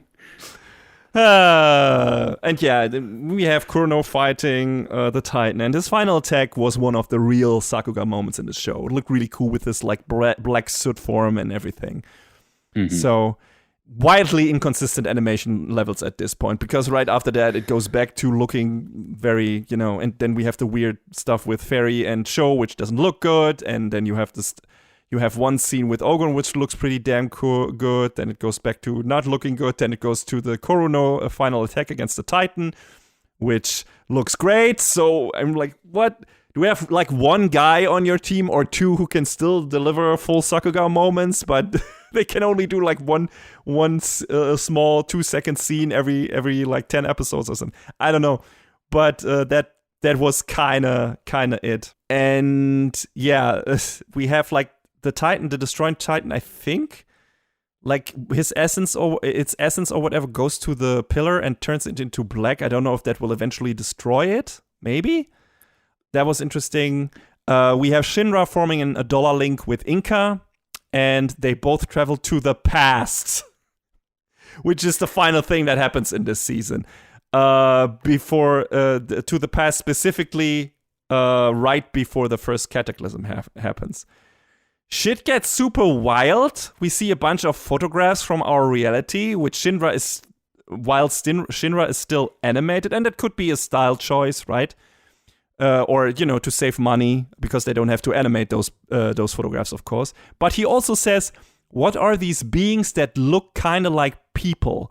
So does he recognize that he, as a drawing, is different from our world, like from our three-dimensional world? Is this like more fourth wall about breaking? that?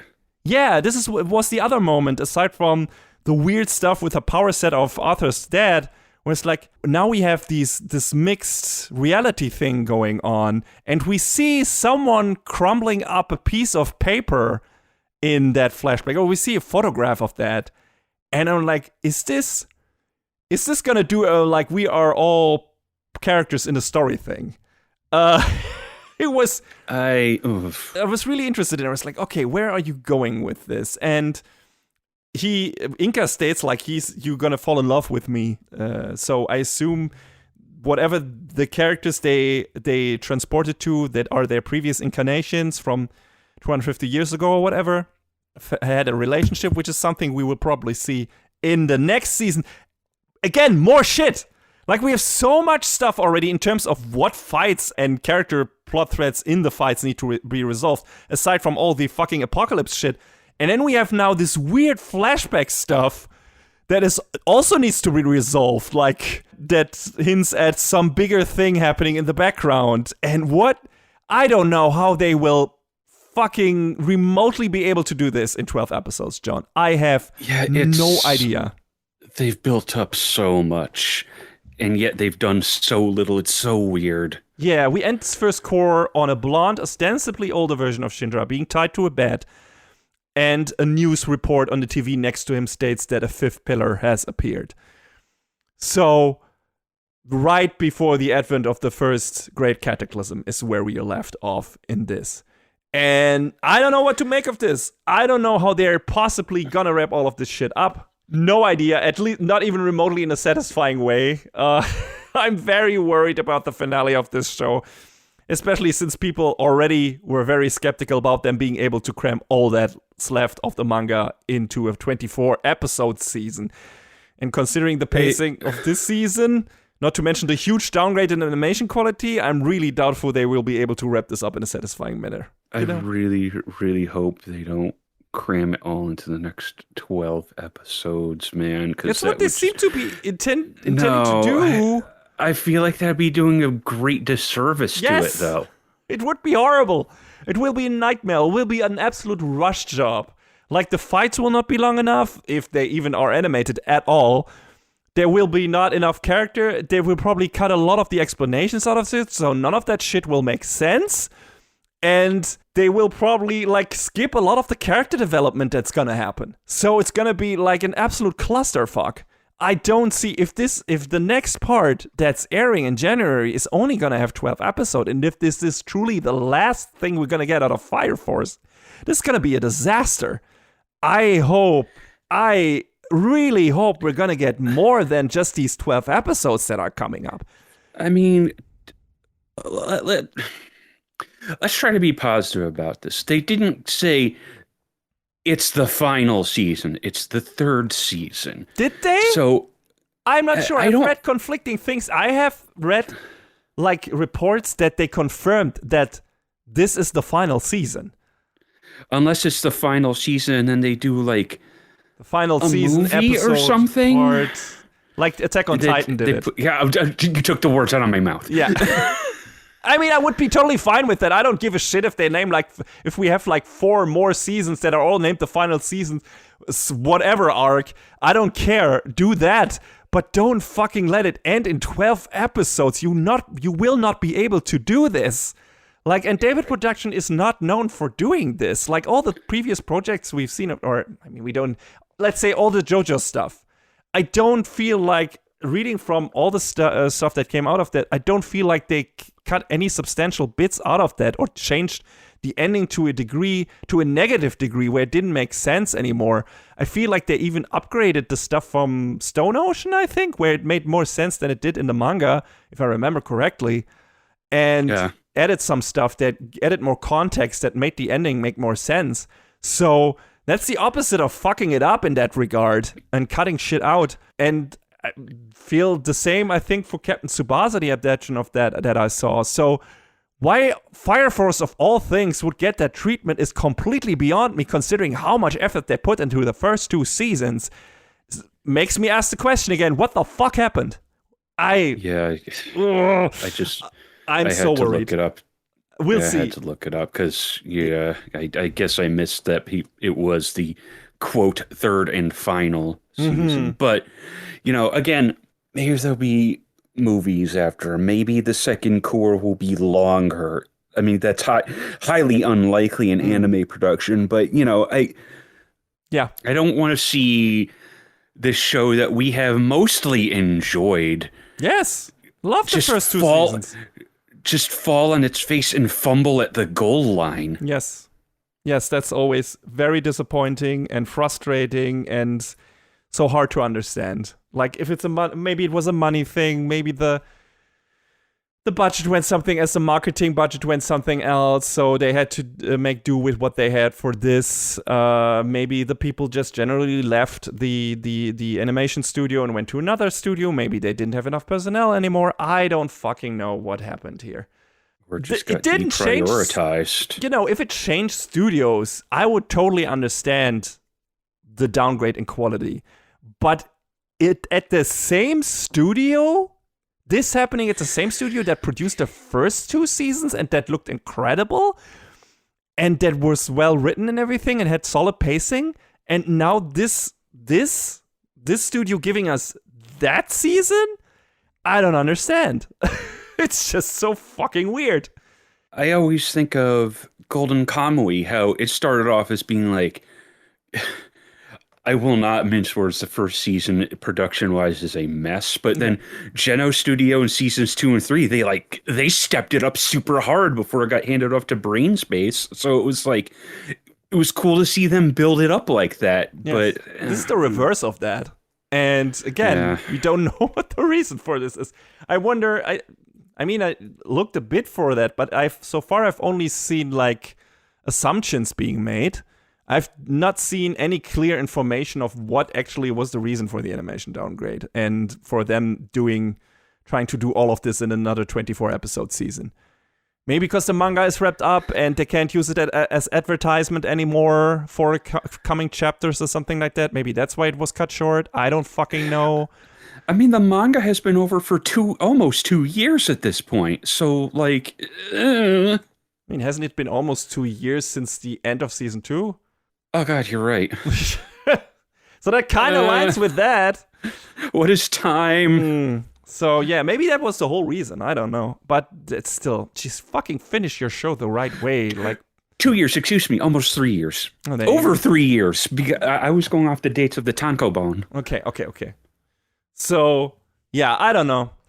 Maybe eventually we'll learn what happened. And the only thing we can do now is hope that the final part of season 3 of this show is gonna give us a somewhat satisfying ending in some way or another. But I have my doubts. But hope is all we have left at this point. So this is actually a rare case where the entire manga is actually all translated as well, apparently. Yeah. And maybe, depending on how the ending of this shakes out, I will go back and read the manga, at least the final arc of this in the manga, to see what the intended ending of this was. But yeah, first we'll see. That's something I would like to do as well if it shakes out poorly. I always want to do this for Soul Eater as well, because that had an anime original ending, which could happen here as well. I kind of wanted to do that for Attack on Titan, but our friends were like, you started anime only, you're going to finish anime only and not spoil the ending. And I was like, fine. And then when they changed parts of that, it was like, oh. Yeah. It feels like probably it was better to experience it in anime form first because of some of the missteps that the manga did, I guess. Yeah. And the anime walking some of that back a bit and trying to put more context to that and giving us more of an epilogue and everything. So, yeah. It's probably not the worst choice to go anime first here. But yeah, we'll see. We'll see what happens with Fire Force. We'll know in January. But yeah, John, where can people watch? I can't believe it's almost January though. Yes. Like when the show started, and you're like, oh, there's going to be 2 cours, and part 2 is going to be in January. I was like, God, that's so long wait, and now it's almost October. Jesus Christ. Mm-hmm. Where can people watch this season or the half of this season of Fire Force? You could watch it on Crunchyroll. You could watch it on Hulu. I'm sure it's on other services, depending where. Depending on where you live, it's also on Netflix as well. So it is accessible if you want to. I do understand if you don't. I've heard from several people who stopped watching because of this season, which I can understand. We'll see what the final part has to offer, and I hope we will not get off this completely disillusioned with long-running anime series. I mean, we had some good ones we brought to a close, but I would have liked to for Fire Force to be also one of those. Right now, it doesn't look like it will be. I mean, we still have the first 2 seasons, but like I said, if it starts strong and ends on a sour note, you remember that sour note. That's I mean, the first 2 seasons might still be there, and they're still great, but for anyone who wants to finish the story, they'll either have to shift to the manga or just, ignore that season 3 exists. Kind of like, wait, how many seasons was Shokugeki no Soma? Oh, that's right. It was 4. There wasn't a season 5. That's true. It ended on the best season. Season 4. Yeah. All right. That's it for our review of Fire Force Season 3 Part 1. Next one will follow in the not too distant future. But before we leave you for summer and move over to fall, there's still one little thing we have to do.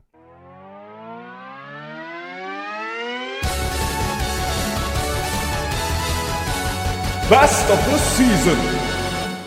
All right, best of the season time. John, what you got? Fire Force Season 3. I'm kidding. I do think there are things to like about Season 3, but it's obviously, I don't think it's even close to being in the running, which is unfortunate. It was nice to see the Girls of Lycoris Recoil back, but, that was also, a short thing.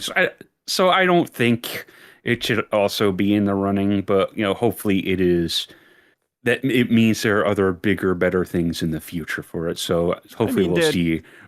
High chances that it will get itself a Best of the Season award when the next big thing, whatever that is, comes out of that franchise.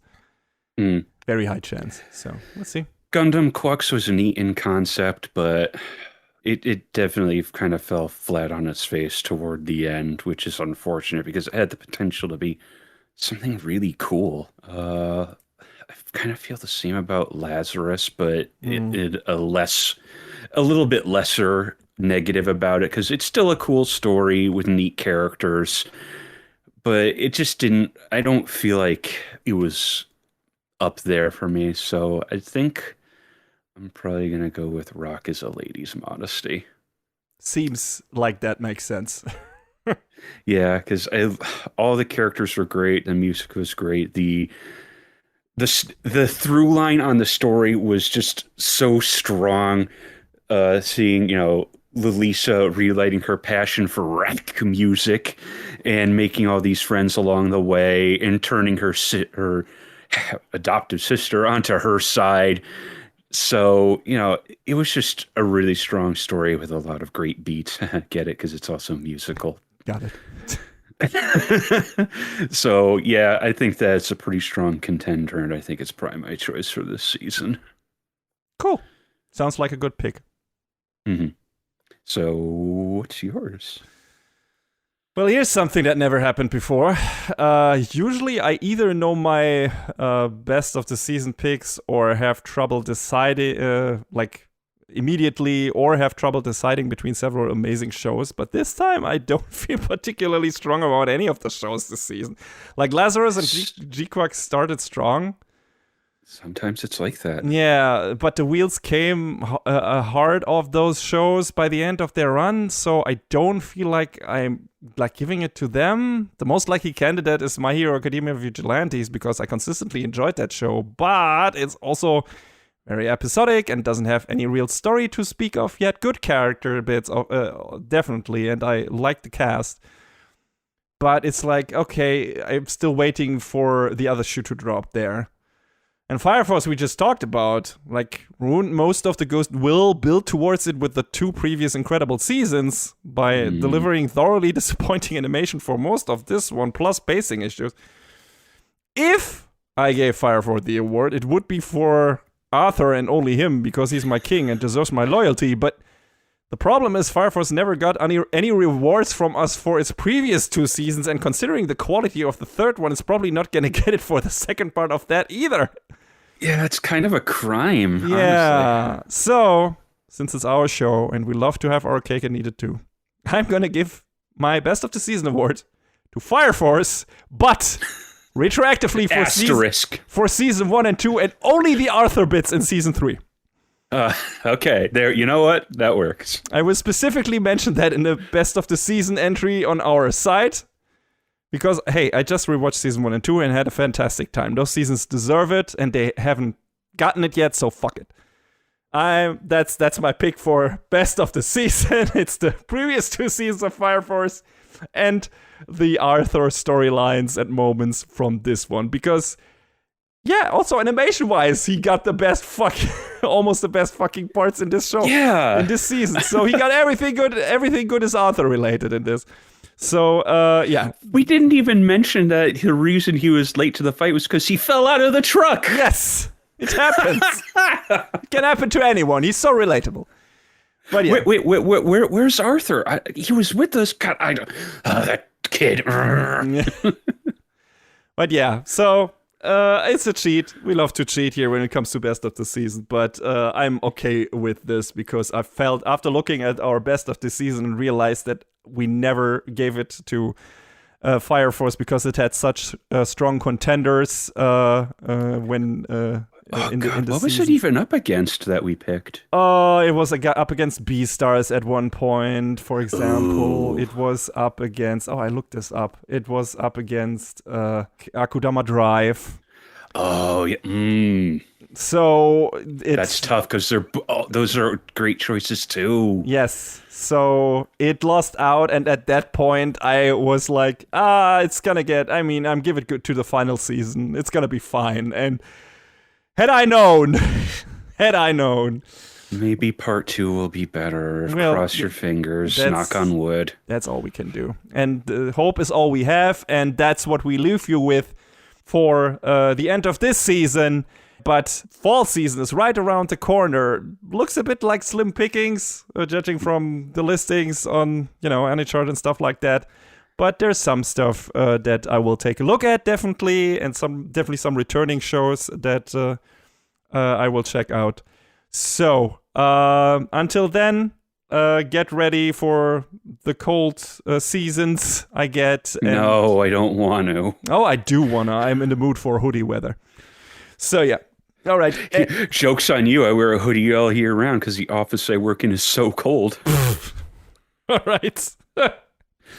But yeah, looking forward to talking to you guys soon and give you our impressions on some of the premieres in the sneak peek. Until then, take care, everyone. See you guys around.